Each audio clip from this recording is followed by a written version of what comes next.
কেবলমাত্র শুকনো চালের গুঁড়ো দিয়েই সকালে নরম তুলতুলে জলখাবারের রেসিপি যেমনই চটজলদি হয়ে যায় তেমনই কিন্তু খেতে ভীষণই দারুণ লাগে।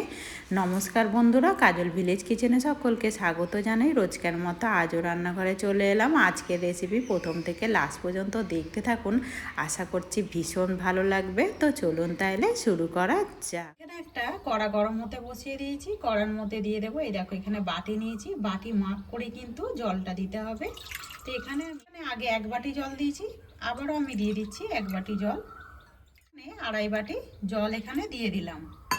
এবারে এখানে দিয়ে দেবো স্বাদ মতো লবণ, দিয়ে দিলাম স্বাদ মতো লবণ। এবারে জলটাকে খুব ভালো করে গরম হতে দেব। এখানে জলটা কিন্তু বেশ গরম হয়ে গেছে।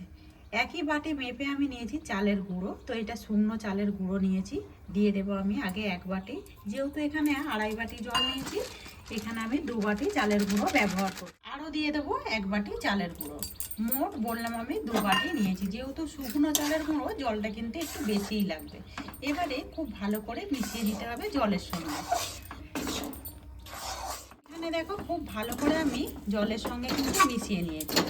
এতে করে দেখো একদম কিন্তু ভালোভাবে কিন্তু ডোটা রেডি হয়ে গেছে। গ্যাসটাকে আমি কিন্তু অফ করে দিয়েছি। এবার এইটাকে এইভাবে ঢাকা দিয়ে একটু ঠান্ডা হতে দেব। এইদিকে ঢাকা দিয়ে রেখে দিয়েছিলাম, বেশ কিন্তু ঠান্ডা হয়ে গেছে, মানে এতটাও ঠান্ডা হয়নি, দেখতেই পাচ্ছ হালকা কিন্তু ভাব হচ্ছে। এবারে এটাকে একটা থালার মধ্যে নিয়ে নেব। সমস্ত ডোটাকে আমি একটু মাখিয়ে নেব। আর এই ডোটা কিন্তু একটু নরম নরম হবে, তার জন্য আমি একটু হালকা গরম জল আগে থেকে একটু তুলে রেখেছিলাম, ওই 2 চামচের মতো দিয়ে এইভাবে একটু মাখিয়ে নিতে হবে। ডোটাকেই বেশ সুন্দরভাবে মাখিয়ে নিয়ে হাতটাকে একটু ধুয়ে পরিষ্কার করে নিয়েছি। এবারে এখান থেকে ছোট ছোট করে লেচি কেটে নেব। এই দেখো এইভাবে একটু ছোট ছোট করে লেচি কেটে নেব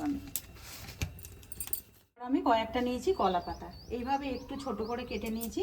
কলা পাতার গায়ে হালকা করে একটু তেল ব্রাশ করে দেব। কলা পাতার গায়ে খুব ভালো করে তেল মাখিয়ে নিয়েছি। দেখো এখানে কয়েকটা কিন্তু আমি লেচি কেটে নিয়েছিলাম, আর এইভাবে একটু লম্বা আকারে করে রেখেছি।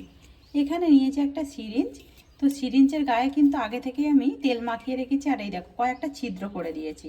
এবারে এক একটা করে নিয়ে এর মধ্যে সিরিঞ্জের মধ্যে ভরে নেব। আর এই টিফিনগুলো খুবই ঝটপট হয়ে যায়। এবারে সিরিঞ্জের ঢাকনাটাকে বন্ধ করে এইভাবে চাপ দিলেই কিন্তু খুব সহজেই দেখবে টিফিনগুলো রেডি হয়ে যাবে।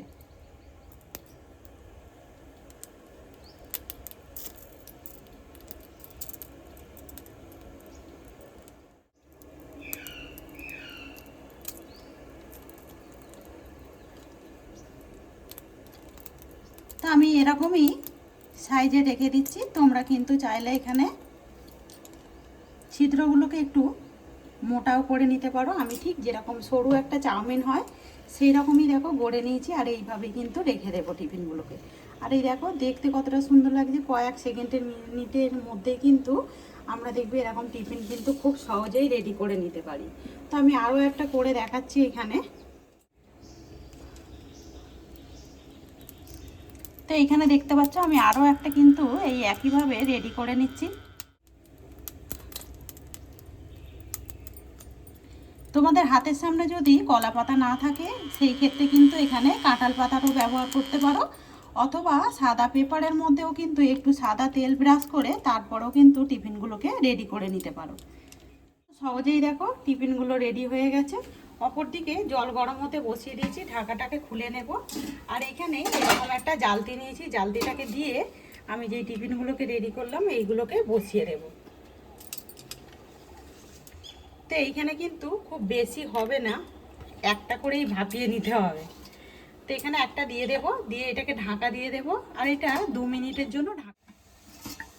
তো এখানে দেখো 2 মিনিট বলেছিলাম, আমি বেশ 3 মিনিট মতো হয়ে গেছে, ভালো করে ভাপিয়ে নিয়েছি। আর দেখতেই পাচ্ছ ভাপার পরে কিন্তু বেশ সুন্দরভাবে কিন্তু ভেপে এটাকে নামিয়ে নেব এবারে। আর এই দেখো কত সহজেই কিন্তু এটা নামানো হয়ে যায়। দেখতেই পাচ্ছ কতটা সুন্দরভাবে কিন্তু একদম ভাপা হয়ে গেছে। আমি দেখাচ্ছি কত সহজেই দেখো উঠেও যায়। আর এইগুলো যেমন ঝাল চাটনির সঙ্গে খেতে ভালো লাগবে, তেমন আবার এইগুলো কিন্তু গুড়ের সঙ্গে, খেজুর গুড়ের সঙ্গেও খেতে দারুণ লাগবে। তো দেখো যেমনই নরম হয় এইগুলো কিন্তু বেশ সুন্দর হয়। আর দেখতেই পাচ্ছ সমস্তগুলো কিন্তু নামিয়ে নিয়েছি, আর আগে থেকে একটা ঝাল চাটনিও রেডি করে রেখেছি। তো আজকের রেসিপি আপনাদের কীরকম লাগলো অতি অবশ্যই কমেন্ট করে জানাবেন। যদি ভালো লেগে থাকে একটা লাইক করে দিয়ে এইভাবে আমার পাশে থাকবেন, আমাকে সাপোর্ট করবেন। আমার এরকম নিত্য নতুন রান্নার জন্য পাশে থাকা বেল আইকনটি প্রেস করবেন। সবাই ভালো থাকবেন, সুস্থ থাকবেন, ধন্যবাদ। আবারও কোনো নতুন রেসিপি নিয়ে ফিরে আসবো। আজকের মতো এই পর্যন্ত।